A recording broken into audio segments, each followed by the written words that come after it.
Hey, hey, hey! My name's Helen the Scripted, or Nephilim if you'd prefer. Welcome to my cozy corner of the internet.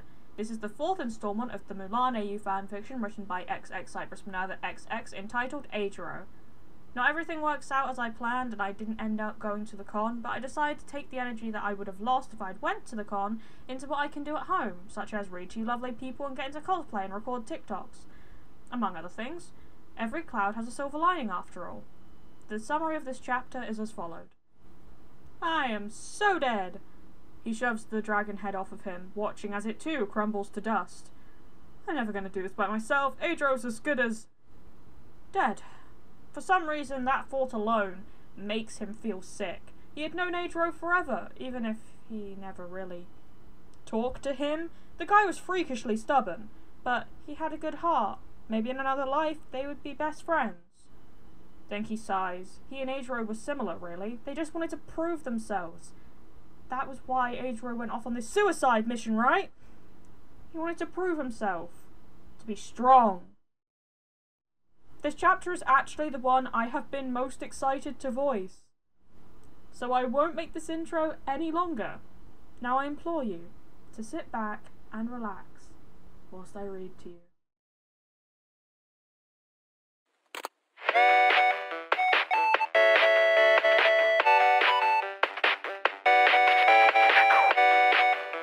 Chapter 4 Lost and Found. Previously on Eijirou. The now red-headed man grips his reins. Come on, Toko, we have to go. With a puzzled look on his face, the horse allows himself to be led out of the stables. As soon as they're outside, Eijirou hoists himself onto Tokoyami's back. The rain had completely stopped and the crickets buzzed happily from the bushes. The air was warm now. The sun was going to rise any second. I'll bring honour to us all, Eijirou announces to the crickets, pulling the reins and spurring Tokoyami into a fast gallop. From inside the family temple, the main statue's eyes flash a ghostly blue, glaring harshly at the young boy with dark hair walking out, his muddy feet leaving a trail behind him. He looks back for a moment, and his hair flashes a vibrant red. His crimson eyes stare at the statue sadly. I'll bring honour to us all, the boy says before his body evaporates into mist. Mirio Togata's eyes fly open, blue eyes flashing to the man sleeping beside him, as quietly as he could as to not wake up his fiancée. He lights a lantern and steps out into the hallway. He knocks softly at Kirishima's door and can't help but laugh at himself. This is so silly, he chuckles to himself before opening the door to peek in. He's sleeping just as he should. The bed is empty. Red hair dye from his dream is strewn across the floor.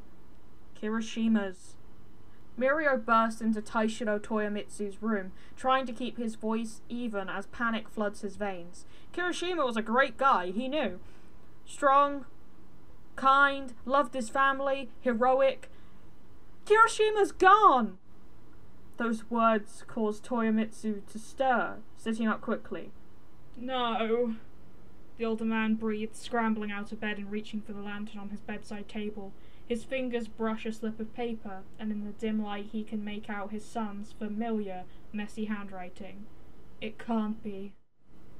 Tamaki appears behind Mirio then, hair wild from sleep. Mirio turned to soothe him, that his brother would be okay. Tamaki presses his head into Mirio's strong chest, wanting more than anything to believe him. The scroll was gone. His son was gone. Fear grips his heart like a vice, and Taishiro hobbles out of the room, ignoring his cane completely. He limps into the armory, throwing open the cabinet where Eijirou's costume was held. I'm being true to myself, father, brother, Togata, the note read. Thank you for making me realize that. Please stay safe. Toyomitsu crumples it in his fist as he rushes out into the night. Eijirou! Pain flares in his stomach and he collapses into the mud. The doors to the farm swing on their hinges, creaking loudly in his ears. No. He feels Togata and Tamaki struggle to heave him up, throwing one of his arms over each of their shoulders.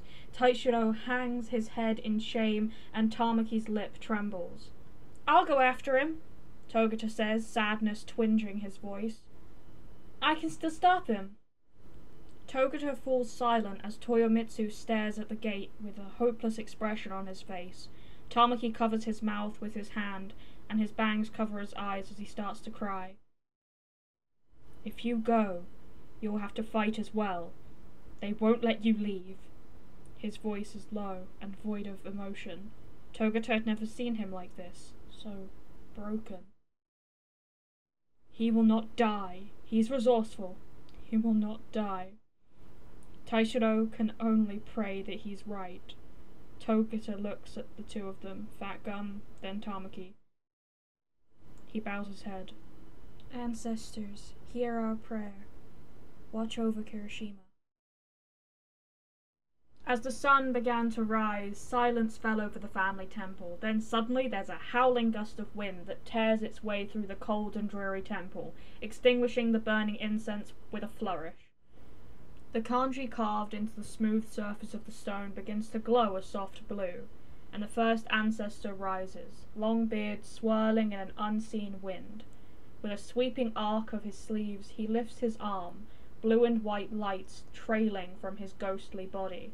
Kaminari, awaken! His voice booms in the heavy silence. There's a loud crack as the stone rabbit guardian begins to stir, erupting from his stone shell with a loud shout that has the first ancestor grumbling. I live! Denki Kaminari shouts happily, his large rabbit-like ears perking up considerably. A golden gong and drumstick clatters to the floor in front of him, and Denki's first instinct is to scoop it up, playing the most horrible drum solo to date. Kaminari. The discount Pikachu begins to pace, having now lost interest in the gong. Now tell me what my job is today, your beardiness. You just say the word and I'm there.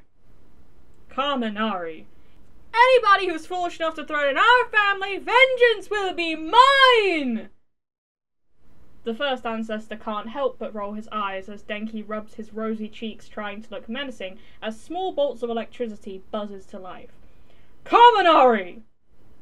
Denki flinches at the first ancestor's tone, trembling as he raises an arm to gesture to the ceiling, where the other guardians were perched, watching with empty stone eyes. These are the family guardians, they... Denki's happy attitude deflates, and he sighs. Protect the family, he says flatly. And you do what, O cursed one? The ancestor says, tone bordering teasing. Denki rocks on the balls of his feet, ears wilting. Ring the gong. That's right! The ancestor says, looming over the Pikachu with a proud grin. Now wake up the ancestors! Denki sighs, scooping up the gong once more. For a split second his gaze flickers to the stone pedestals near the ceiling. The empty one, where he had once resided, is caked in dust! One family reunion coming right up, he grumbles, jerking the gong up before slamming his drumsticks against it. The crashing sound resonates loudly, rattling his small head. Come on, look alive, dead people! He clangs the gong furiously, not holding back his words. He already lost his job. What more could these paperback rejects do to him? You're way past beauty sleeping, trust me! One by one, the ancestors awaken, stretching their ghostly arms over their heads and yawning widely. Denki drops the gong as soon as they're all awake, scrambling up a pillar to watch from the windowsill. Rain falls softly from the sky, pattering against the roof like drum beats. I knew it! I knew it!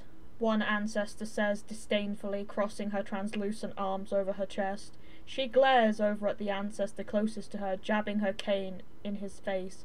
Taishiro was a fool for letting that street rat— Don't look at me! That comes from your side of the family! Another ancestor shouts, shoving her cane away from himself. He's just trying to help the man who raised him.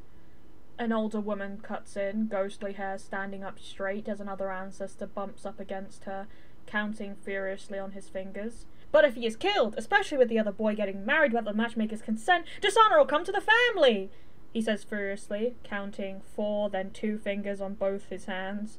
Traditional values will deteriorate even further. Denki feels a cold chill run up his spine. If Kirishima is killed, where would that leave him? He wasn't a guardian anymore, and he certainly wasn't dead. If Kirishima died, he'd be captured in a Pokeball and forced to fight in an arena for sure. Denki shudders just thinking about it. Not to mention they'll lose the farm. Without that young man's support, he was the one who worked all that time Taishiro was healing. My children never caused such trouble. They all became acupuncturists. The second ancestor spat, shaking her cane in fury. Well, we can all be acupuncturists, the third ancestor yells. No! Your adopted great-grandson had to be a suicidal martyr! The old woman ancestor shouts across the room. The room erupts with shouting and arguing, and Kaminari's ears flatten against his head. He leaps off of the windowsill and picks up his gong, dragging it behind him as he turns to go outside. They wouldn't ask him to get him, would they? No. He wasn't valid enough for that either.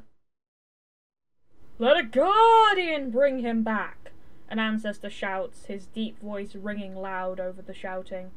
Suddenly, Denki is scooped up and being shoved against various stone guardians, as they argue over who to send. Awaken the most cunning! No! The swiftest! No! Send the wisest! Silence! The first ancestor booms, and Denki goes sprawling as he is dropped to the ground, pain erupting from his nose as he hits the stone floor. The gong lands beside him with a loud clatter. We must send the most powerful of all. Denki can't help it. He laughs as the first ancestor gestures out the window to the great stone dragon. A dozen pairs of eyes turn to glare at him. What's so funny? An ancestor asks suspiciously. You do realise, Denki wipes a tear from his eye, chuckling, that the great stone dragon is just a pile of rocks. He's not a real guardian, unlike me. The family temple erupts as the ancestors howl with laughter at his absurd proposal. Denki blanched and he growled. What are you guys laughing at? You don't think I could do it? The air hums with electricity as Denki rubs his cheeks absent-mindedly. I swear, I could get him right back here. Lickety-split! The first ancestor, usually so strict and stone-faced, cackled, jabbing a pudgy finger in his face. You had your chance to protect the Toyomitsu family, he says, accusatory. Indeed! Another ancestor chimes in, her single tooth wiggling in her translucent gums. Your guidance led Toyomitsu Akahisa to disaster! Yeah, another ancestor grumbles, clutching his decapitated head to his chest. Thanks a lot. Axe to the neck brings me so much honor. And your point is, I can still hey! The first ancestor had snatched Denki up in his ghostly hands. The point is, we'll be sending a real guardian to retrieve the boy. What? Denki turns to stare at him in disbelief before yanking him forward by his beard. I am a real guardian. You're not worthy of that pedestal. The first ancestor gestures to the empty spot between the other guardians. Now go awaken the great stone dragon! Denki sails out of the window, landing in a rolling heap as he smacks the back of his head on the ground. Stumbling slightly, he peeks back into the temple, ears rising hopefully. So you'll get back to me on the job! The gong slams into his face with a loud clang, and Denki rolls away with a loud groan. From the corner of his eye, he can see the ancestors rubbing their temples, obviously annoyed. Denki sighs, picking up the golden gong and standing. Just one chance, that's all I want. He shifts a glare back at the temple, slinging the gong over his shoulder as he sulks toward the great stone dragon. I mean, it's not like it would kill you, But no! You want to laugh at me. Small shoulders slumped. He reaches the stone dragon, ringing the gong in fury. The dragon doesn't stir. Cupping his small hands around his mouth, he shouts, Yo, Rocky! Wake your scaly ass up! You gotta go fetch eijirou! No response. Denki rolls his eyes, stomping to the other side of the dragon. He tosses the drumstick into the grass, copying eijirou's actions whenever he's playing with Koji. He slaps his thighs. Go on, boy! Go get him! He gestures to where the drumstick lay in the grass. Go on! Why did he have the feeling that the dragon was laughing at him?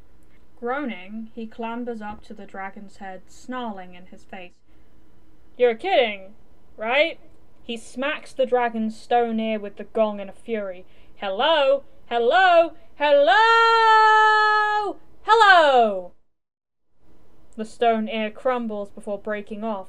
Denki fumbles with it before shoving it back into place. Shit. The dragon crumbles from underneath him, turning into a pile of rubble, shaking the ground underneath them. Denki drags himself from underneath a piece of stone, staring wide-eyed at the dragon's head. It sneers at him, face unmoving and silent. Rocky? He pats the dragon's snout with a pleading gaze. None of this ever happened, okay? He yanks his ears down in a panic. Oh man, who am I kidding? They're gonna kill me. The first ancestor appears in the window of the family temple. Great stone dragon! Have you awakened? Fear floods Denki's veins. He claps his hands over his mouth, staring in horror at the wreckage before him. Damn it, damn it, damn it! He heaves the dragon head up, wobbling slightly. He wanted a dragon. He'll get a dragon. Shit, he probably looks so dumb right now. Yes, just woke up. I am the Great Stone Dragon. His knees tremble and shake underneath the dragon head's weight, but he waves anyway. Good morning! I shall go forth and fetch eijirou! His mind blanks. Wouldn't he recognize his voice? Did I mention that I'm the Great Stone Dragon? Go, Great Stone Dragon! Rescue the eijirou boy! The fate of the Toyomitsu family rests in your claws. Don't worry about it! I won't fail! Oh shit! Denki tumbles backwards. Rolling down the grassy hill, the dragon head slams into him, pressing his body into the earth. I am so dead. He shoves the dragon head off of him, watching as it too crumbles to dust. I'm never gonna do this by myself. eijirou is as good as dead. For some reason, that thought alone makes him feel sick. He had known eijirou forever, even if he never really talked to him. The guy was freakishly stubborn, but he had a good heart. Maybe in another life they would be best friends. Denki sighs. He and eijirou were similar, really. They just wanted to prove themselves. That was why eijirou went off on this suicide mission, right? He wanted to prove himself, to be strong. It's that fleeting thought that makes him stand up. And then suddenly a flash of blue catches his eye. He watches in disbelief as a blue cricket hops up to him, chirping excitedly. The Pikachu puts his hands on his hips. Go get him! Listen, Cricky, I don't know if you're aware, but There's another chirp. Well, I guess you're right. I'd have to bring him back in one piece, though, remember? Besides, even if I could, I'd have to get him a medal in order to be a guardian. He cuts himself off this time. Brows furrowed. Wait. If I can bring him back, with all these medals and honor and alive, there's a chance he could... Denki laughs at his own idea. I gotta make him a hero. He shouldn't need much help, right? And with that, he bolts toward the entrance of the farm. He glances to see the cricket hopping gleefully beside him. Why are you following me? A chirp. You're lucky. Under a curse? Yeah, me too. Another chirp. Jiro, you're a girl, Cricket. Aw, how cute. Hey, don't trip me, I'm kidding. The sound of thundering hooves fill the air. disrupting the once peaceful and quiet atmosphere of the forest. The horses nicker and neigh loudly, sharp hooves digging into the soft dirt. Tomura Shigaraki leads the charge, 4 fingers tightly clutching the reins. His falcon soars above him in the sky, sharp gaze searching for any threats. The falcon screeches, and Shigaraki calls his army to a thundering halt, yanking his own reins back. The falcon rests on his shoulder, preening at his crusty light blue hair, and silence falls over the group as 4 figures emerge from the forest, twice along with a clone, shoved the 2 unarmed Imperial soldiers to the ground. "Scouts, this far out?" comes a monotone voice. Darby's horse stamps a hoof as its rider's hands begin to smoke. What a bunch of idiots. "Shigaraki," one scout says in horror. "Darby," the other scout says, face crumpling with rage. His sandy-coloured moustache twists as he sneers over at the patchwork man. "How many families have you ripped apart today, you sick bastard?" Shigaraki crouched in front of him. "Nice work, heroes. You found the lead. Aren't you happy?" The second scout scowls at him, eyes flickering over the group of men and women. "The Emperor will stop you. You can't win. You will never win." In a flash, Shigaraki grips the scout's collar, lifting him up to his face. "We already won, you idiot. Besides, it's that dumbass's own fault for building that damn wall. Makes me mad just seeing your face." He throws the scout to the ground, jabbing his sword in their faces. They scramble back before running in the direction of their camp. "General Bakugo would be so pleased." "Go! Tell your emperor to send his strongest armies!" Shigaraki shouts after them before he shifts his gaze to Darby. "Tell me, Patchwork, how many men does it take to deliver a message?" Darby's gaze glints, and he raises one of his hands that burns with blue fire. "1, chappie. Just 1. Sergeant Higawara crumples underneath the extreme heat, and when he tries to shield himself with his sand quirk, he is quickly engulfed in flames. With a gut-wrenching and pained final scream, his body is reduced to a pile of ash. Thank you so much for watching this video. I appreciate all the support you've given me. I have to admit that whilst recording this chapter, I sometimes couldn't keep my composure and I burst out laughing. I love this chapter so much. If you have any suggestions, leave them in the comments below. All credits go to the original creator of this fanfiction, XX Cypress Minerva XX on AO3. I would highly appreciate it if you gave this video a like, and you subscribe to the channel, and you hit the notification bell to be notified when I next upload. There's no pressure to do so though. Thank you for visiting my cozy corner of the internet. Keep growing, my sunflowers. Mwah!